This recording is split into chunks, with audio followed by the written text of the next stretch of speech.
Hey everybody, welcome to the Blue Chip Podcast by fans for fans. This is your host Cody Potter. How y'all doing today? So we're gonna get right into this, man. I got my top 25 preseason big board ready. I'm almost halfway. I'm pretty much past halfway to 50 as far as from 25. I'm like at like my top 40 so far, but for today's episode, I figured I'd give you my top 25. Before I give my top 50, I've really been breaking down my defensive end class for the 2026. Been kind of grading those out. A couple of them are going to be in on this, obviously, on the top 25. I think the defensive end class is going to be a lot like the wide receiver class next year. Also, like the cornerback class and the quarterback class. So I think, there's a big reason why there's going to be a really big narrative around this next class. So, I'm just going to get right into it. But yeah, man, Dylan Stewart is my number 2 player. But, everybody, it's not hard to know why Dylan Stewart is number 2 on my board. Obviously, Jeremiah Smith is number 1. I think he's the best player in college football. I think he's been the best player in college football. Him and Caleb Downs, obviously, there at Ohio State University, I think have been really representing it. Dylan Stewart, man, elite edge, man, hometown kid, born in D.C., DMV kind of guy. Elite level athlete, man, 6'5". Explosion for days. Just elite level get off, just disruptor. If I could pick any player, I know I said this last year about Ruben Payne Jr. going into the season. As much as I want wide receiver, as much as I want Bryant Westco Jr., Cam Coleman, somebody like that on the Washington Commanders, man, if there's one player, I'm not always for the hometown thing, but when it comes to Dylan Stewart, I am all for the hometown thing, man. I think Dylan Stewart is a dude. He's my number 2 player on my big board going into the 2026 college football season. My number 3 player on my big board is Leonard Moore, the cornerback from Notre Dame. He's everything you can want, man. The team that picks Leonard Moore is going to probably get that version of like that PS2 level player. I think he's that. I think he's really good. Yeah, man. I just there's nothing in Leonard Moore's game that you don't get. Height, length, speed, feet, hands, eyes, everything is elite level. He's been that way since he was a true freshman. There's nothing you can want more as far as what you're going to get from Leonard Moore from the cornerback position. Colin Simmons, another edge, the edge player from Texas. I need to see him turn it up a little bit more from what, just Texas just didn't have the greatest year last year. Colin Simmons is a really good player. He flashes it. He almost, I'm not even trying to put this on him, but like he's like that TJ Parker coming into this season where it's like, you've seen it, and like you're just waiting for that click, like for it to really blow up because you see the elite level measurables and the get off and everything like that. You see how like rock solid he is in the technique like standpoint. Hopefully he has a much better season than TJ Parker just had. TJ Parker really, he had 3 amazing seasons at Clemson. Then, you were just waiting for that blow up year. Colin Simmons is going to have a good year. He's really going to have a good year. No matter what Texas does, Colin Simmons is going to have a really good year. My number 5 player is Jordan Seaton, the offensive tackle from LSU. This dude's going to have himself a year. He's probably going to go top 3, top 5. Depending on the quarterbacks, depending on the skill level positions, I'd have him even higher. Then I got my first quarterback, which I guess will lead me to this. This isn't really a homer pick. This is, I've been working my ass off on these quarterbacks, man. This is the quarterback for me right now for next year. Darian Mensah, not because he's playing at Miami University. Trust me, I'm not a Duke guy at all. So, if I'm on him, I'm on him. The dude's a beast. He's an absolute beast, man. Yeah, I just everything you want, man. Like, and then watching him in the Miami spring game, he's everything you could really want from the quarterback position, man. I think by season's end, I think he's going to be the number 1 quarterback. I'm not just putting him here for projection. Like my grades are based off of the season before as well. So again, man, like I'm putting Darian Mensah here because he is the most complete player from the quarterback position from 2025, from 2024. looking ahead, like he's the guy for me.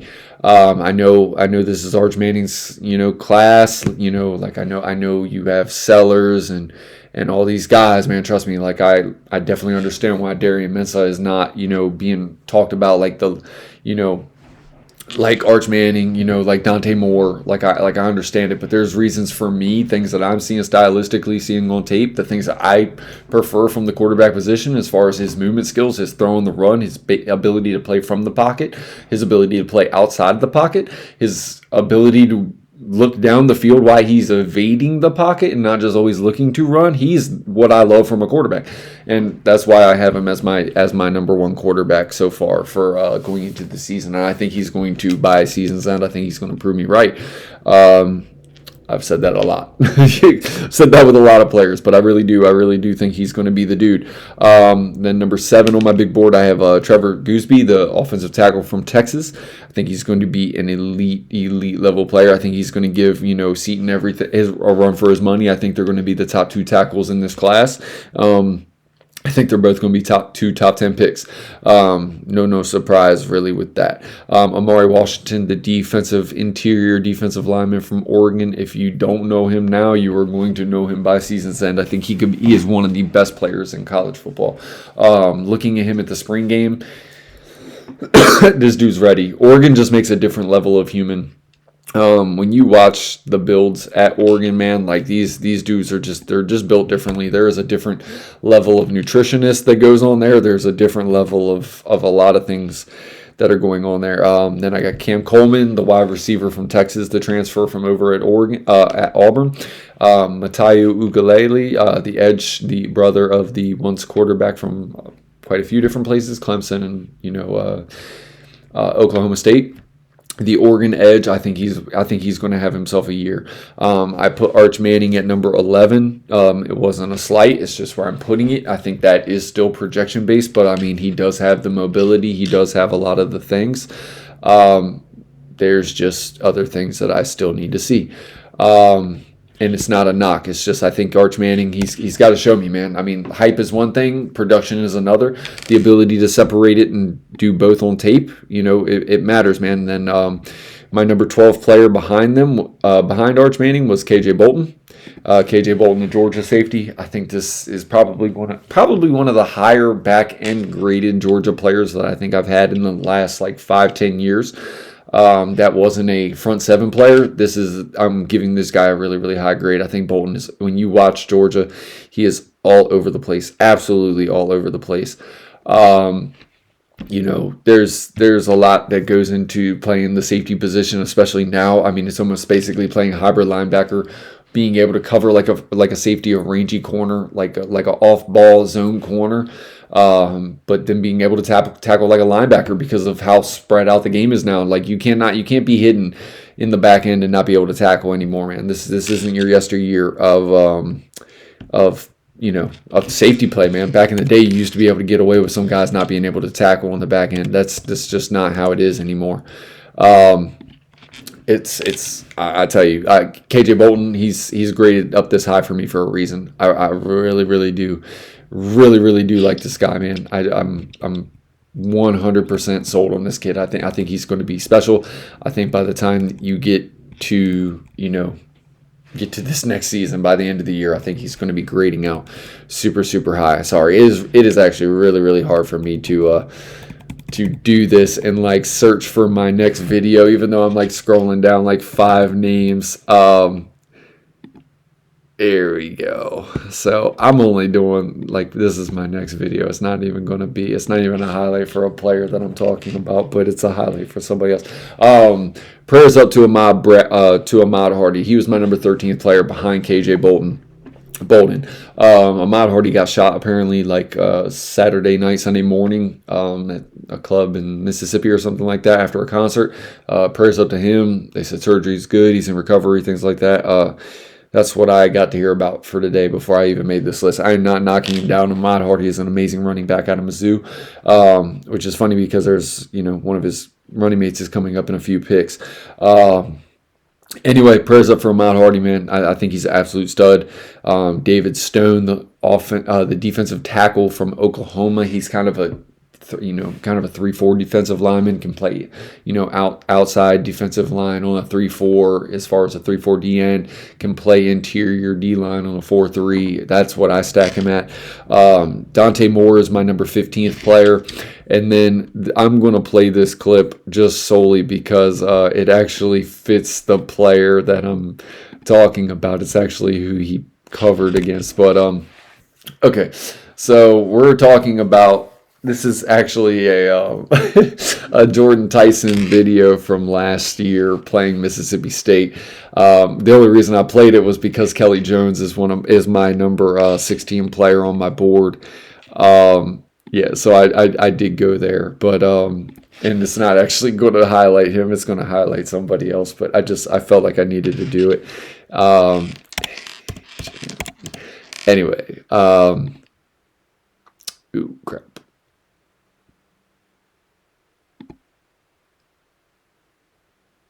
Did I do that right?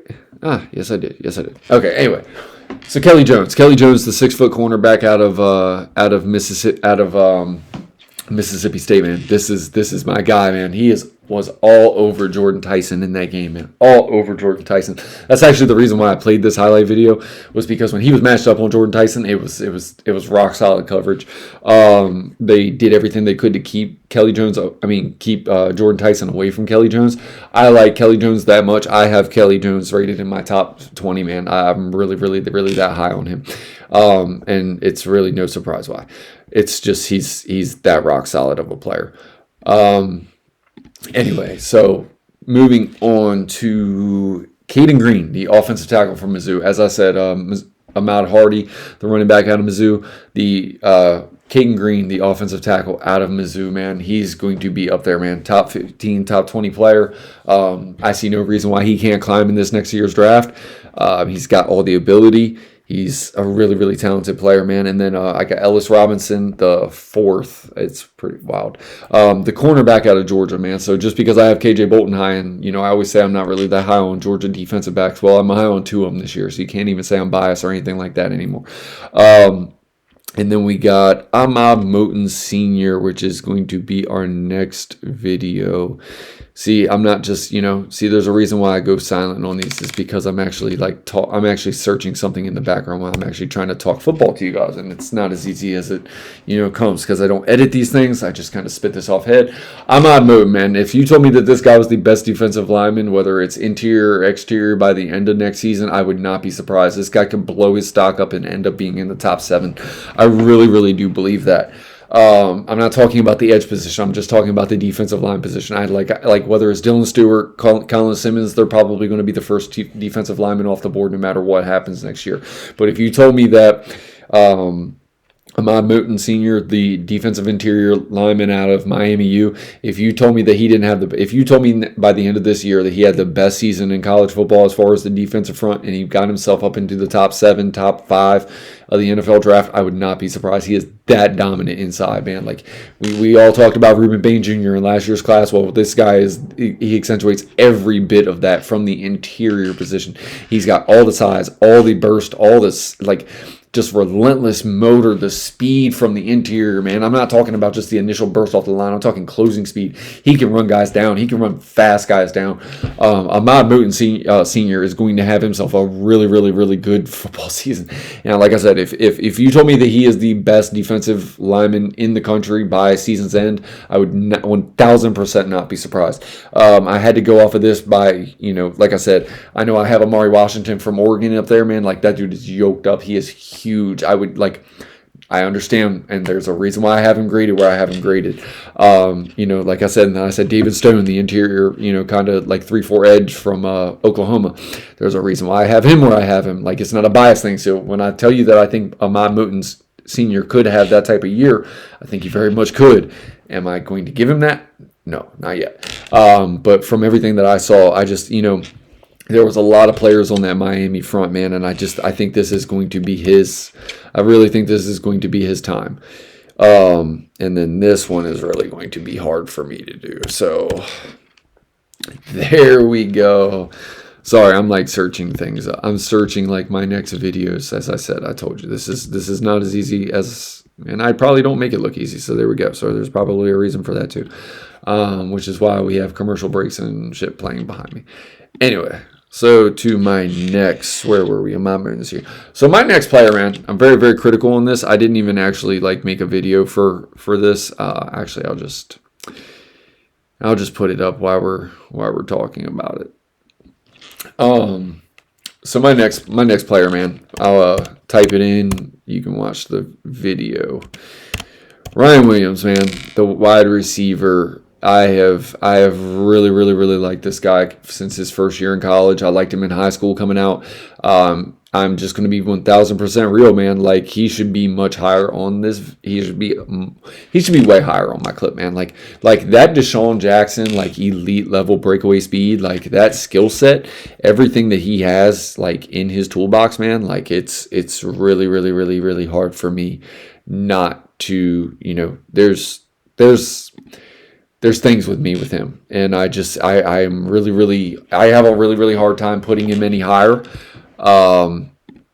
It's just, he should be much better than what he is. And until I see that, I'm not going to give it to him. So yeah, that's my thing with Ryan Williams. Like elite level speed. Like when I think about Deshaun Jackson was one of my favorite players coming, like in college when he went to Cal, like coming out like that elite game-breaking speed, like just dude, like Ryan Williams has the most special body control, like when he does it, but his hands, like he kills me with the hands. Like I don't care how many hours he needs to spend on the jugs machine. Ryan Williams is elite level football player, and he just doesn't show it. He just does not show it consistently.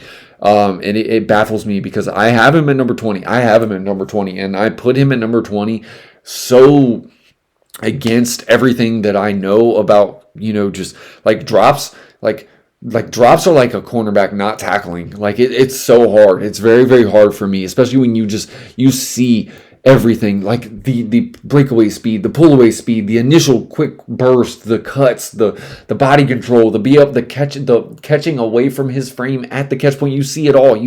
And then like just the drops, they kill me. So anyway, Ryan Williams is number 20 for me.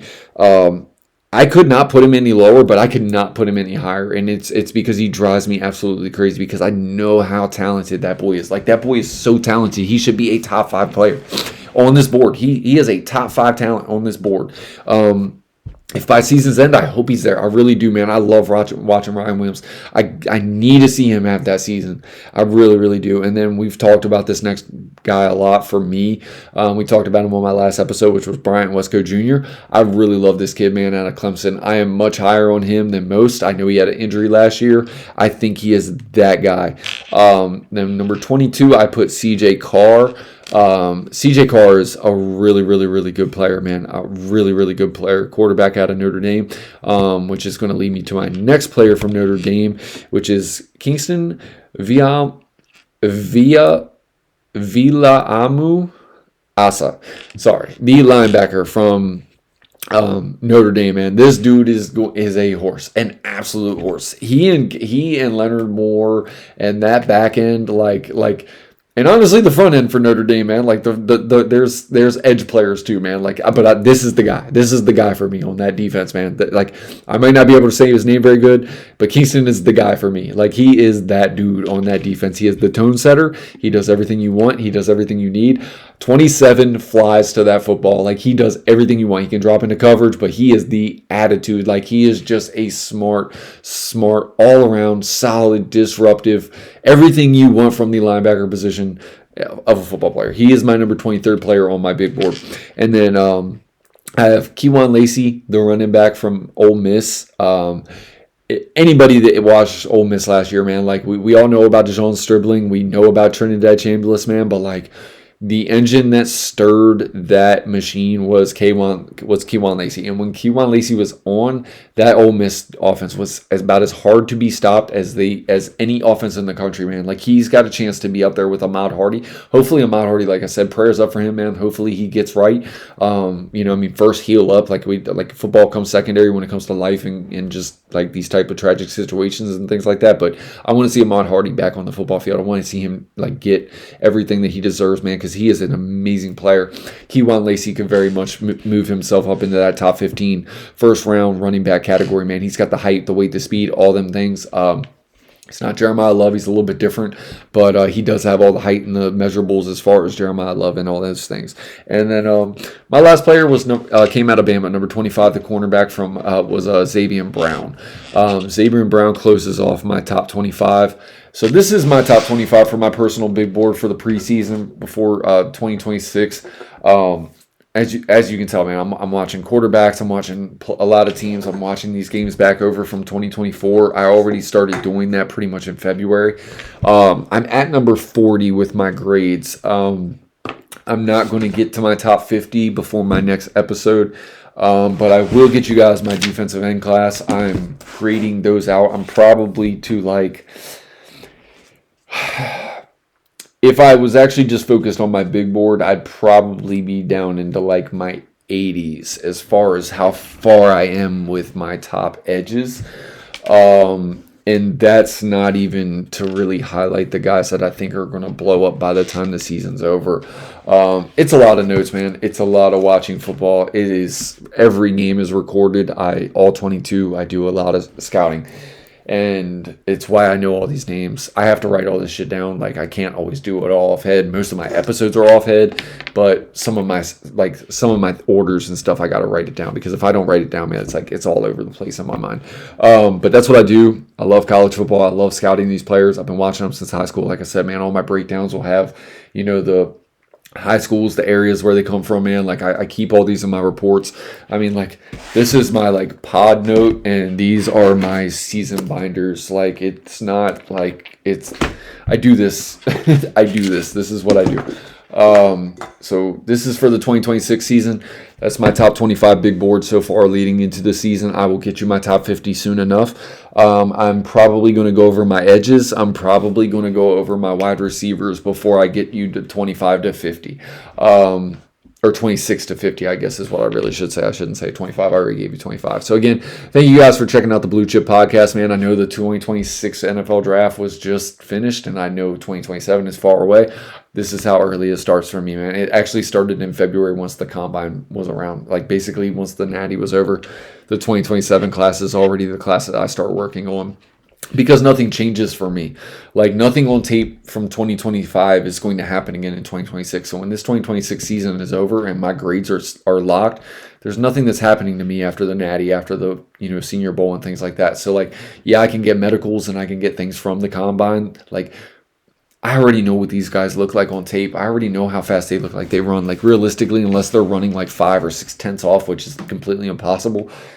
I mean, unless you're injured or something like that, like, nothing changes for me. So that's how I scout. Everything is tape based. Everything is note based. Like, it's just year after year stacking notes on these guys, man. Watching these guys in high school clips, things like that, all-star games, 7-on-7s. I mean, as many notes as you can get, just trying to learn the player, and then interviews and things like that, man. You listen to these guys talk. You listen to like how they've progressed through life and things like that. I mean, you really do get a sense and get a chance to know these guys, man. It's just something that I love doing. I am Commanders based, so I always do it. Try to like precedent it towards us. Like I said, man, it's going to be a fun show. I'm going to get the defensive ends out to you guys next, or defensive ends, edges, more pressure-based guys. It doesn't really matter whether it's, if it's a 3-4, defensive end. If he's a pressure guy, then I'm giving it to you. I would do interior rush guys probably after I do wide receivers and linebackers and guys like that, running backs. But like I said, defensive ends will be next, pressure players, and then I'll get the wide receivers to you. I'm trying to go the strength of the draft, so it'll probably be cornerbacks after that, quarterbacks after that, and then, like I said, you'll have the top 50, 26 to 50 after that, some point in. It's a lot of work, man, like I said, but I have a lot of fun doing it. I really do appreciate you guys sticking around for the pod. I'm trying to get as much as I can to you guys before the season starts. Not a gambler, so anything that I tell you, going into game one, I wouldn't bet on me. That's not what I do, man. I scout players. I don't really scout to bet. I don't scout the games. I might pick a game or two, but I don't really. Like I said, I'm not a bettor, but I really do appreciate you guys checking out the Blue Chip Podcast, man. You have any questions for me? Anything you want to hear? Any player you want me to mention from a school you support? Whatever it is, man, I can give you what I have on my notes and things to you. So thank you guys for checking out the pod, man. Have a blessed day. Stay safe. Peace.